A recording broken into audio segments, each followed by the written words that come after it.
All right, Larry Krueger here from the Pig and a Pickle Krug Show with a little 49er video as we do a little OTA preview. OTAs stand for Organized Team Activities, and the 49ers will begin them in earnest this week down in Santa Clara. Now, what are we looking for? Well, it all starts at quarterback, and this is the beginning of the competition. Trey Lance against Sam Darnold.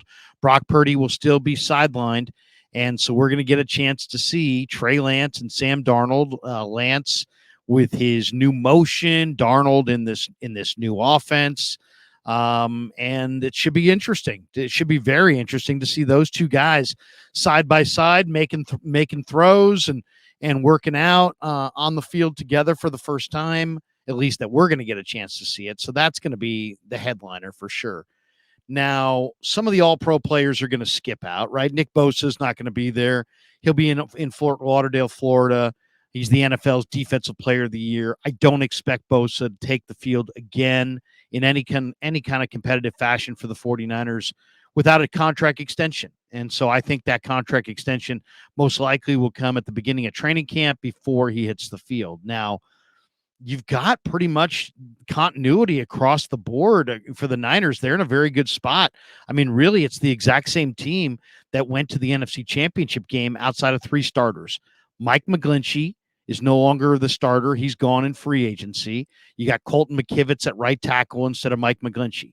You have Drake Jackson at defensive end instead of Samson Ebukam. And you have Jake Moody at your number one kicker instead of Robbie Gould. So you've got pretty much your entire team is set. Now, one of the interesting subplots will be offensive tackle.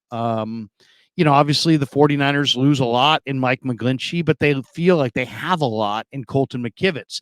Can McKivitz be the starting right tackle? We're going to find out.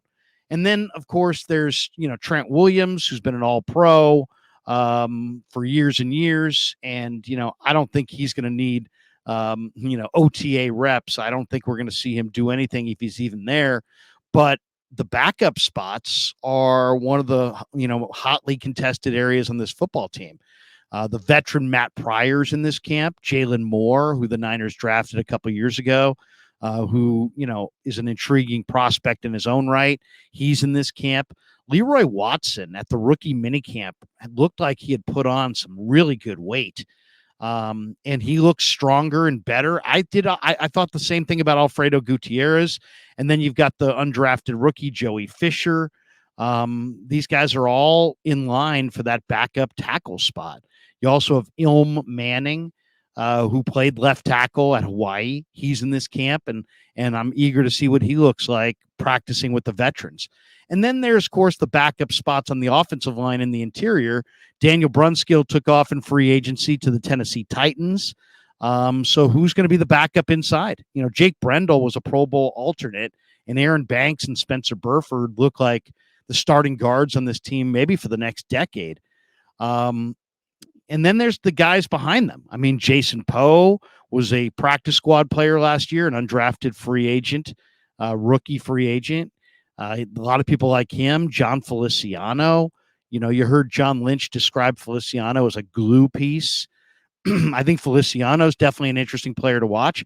And then there's Nick Zakelj, who Lynch said has had as good an off season as almost anybody in the organization. So you got a lot of depth in the interior, and how those guys play, I think, is going to be interesting as well. I don't know if there's a competition for a starting job, but there's definitely competition for the backup jobs.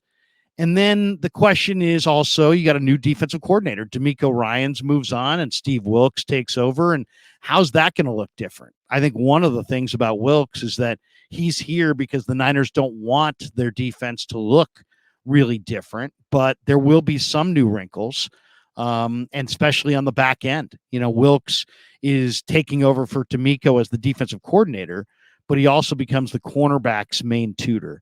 And so you've got, Mooney Ward, you've got Isaiah Oliver, you got Miles Hartsfield, Diamador Lenore's a young player trying to get better, Ambry Thomas, Samuel Womack, and then they just drafted Darrell Luter Jr. To their cornerback depth is to add to their cornerback depth, and I think that's going to be a really interesting area to watch. How does Jair Brown and Darrell Luter fit in this secondary? What role does Miles Hartsfield play? Is Isaiah Oliver the starter in the nickel? There's a lot of questions there in the secondary, and with Steve Wilks here, I think we're going to get a different look in that secondary. Maybe a little bit more man-to-man coverage, maybe a little bit more single high safety, a little bit more cover three.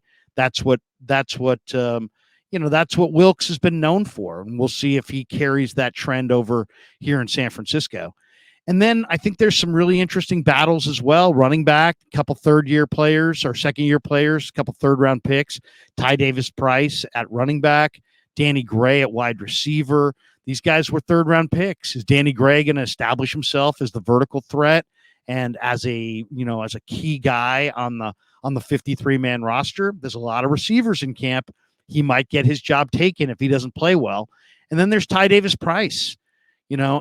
Also a third-round pick out of LSU, but you have Jordan Mason. You've got some undrafted rookie free agents there, and Kalen Laburn and Ronald Awatt. And so Ty Davis-Price's spot is not assured.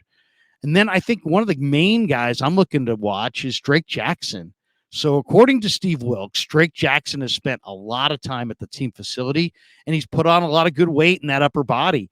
And to me, losing Ebukam and Jordan Willis, losing Charles Omenihu, those were tough losses.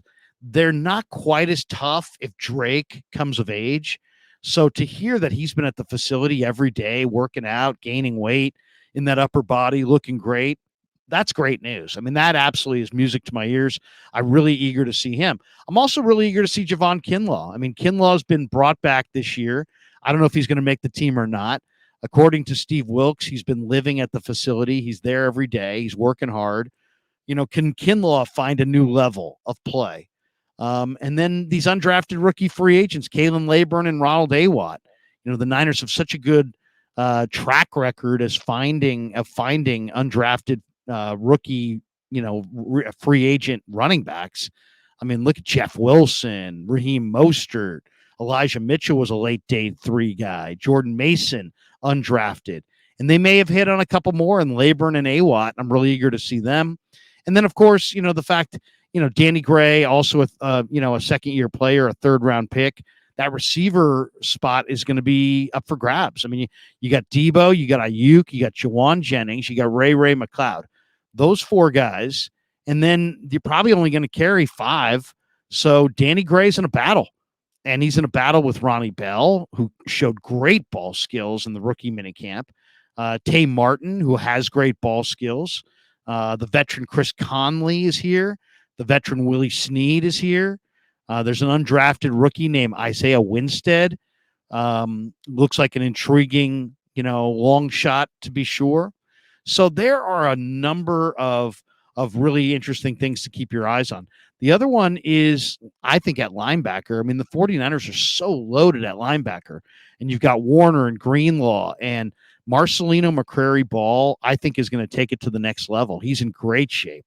And then you got special teamers like Warren Burks and Curtis Robinson and Demetrius Flanagan-Fowles. And then you got 2 really intriguing rookies in D. Winters, who was the 6th-round pick out of TCU, and Jalen Graham, the 7th-round pick out of Purdue. I think both those guys are going to be really interesting to watch. And I'll tell you, the other spot to watch for in the OTAs is going to be tight end.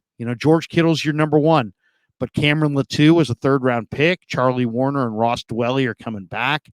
Troy Fumagali's here. Braden Willis is here.